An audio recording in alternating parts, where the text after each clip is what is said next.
ప్రయత్నం చేద్దాం. నమస్తే. మరి కాసేపట్లో నిజామాబాద్ కి లేదండి వస్తున్నారు. అయితే కట్టుదిట్టమైన భద్రత 11:45 కానీ యాక్చువల్ 12:50 అందుబాటులో ఏసీపీ రాజా వెంకటరెడ్డి గారు మనకు అందుబాటులో ఉన్నారు. మనం వాళ్ళకి తెలుసుకునే ప్రయత్నం చేద్దాం. 12:45 ఉన్న ఏర్పాట్లు మీకు సంబంధించి ఆనరబుల్ సీఎం విజిట్ సందర్భంగా నిజామాబాద్కి అన్ని రకాల బందోబస్తు ఏర్పాటు చేయడం జరిగింది. 11:45 ప్రాంతంలో ఆనరబుల్ సీఎం గారు జీజీ కాలేజ్ గ్రౌండ్లో చాపర్ ద్వారా వస్తారు.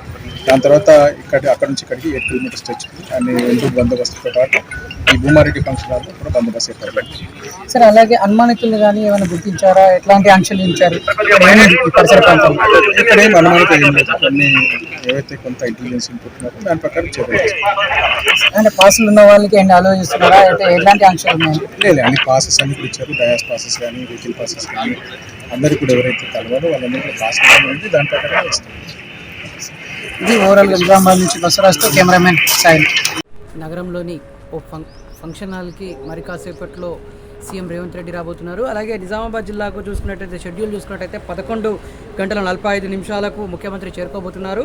రేవంత్ రెడ్డి నియోజకవర్గంలోని ఎమ్మెల్సీ ఎన్నికల్లో పుట్టభద్రుల ఎన్నికల నేపథ్యంలో 3 జిల్లాలకు సంబంధించి ఇక్కడికి రాబోతున్నారు. అలాగే పుట్టభద్రుల ఎన్నికల్లో ఎమ్మెల్సీ ఎన్నికల్లో భాగంలో ప్రత్యేకంగా కట్టుదిట్టమైన భద్రత ఏర్పాటు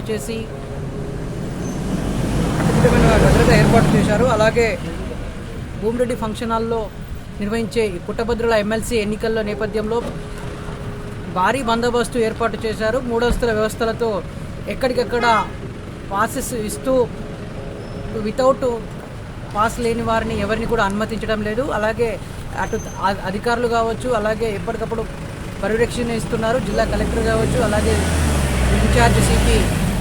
ఇన్ఛార్జ్ సిపి సింధు శర్మ మరియు పోలీస్ అధికారులు అందరూ ఎప్పటికప్పుడు పర్యవేక్షిస్తున్నారు. మరి కాసేపట్లో ఇక్కడికి చేరుకుంటున్నారు.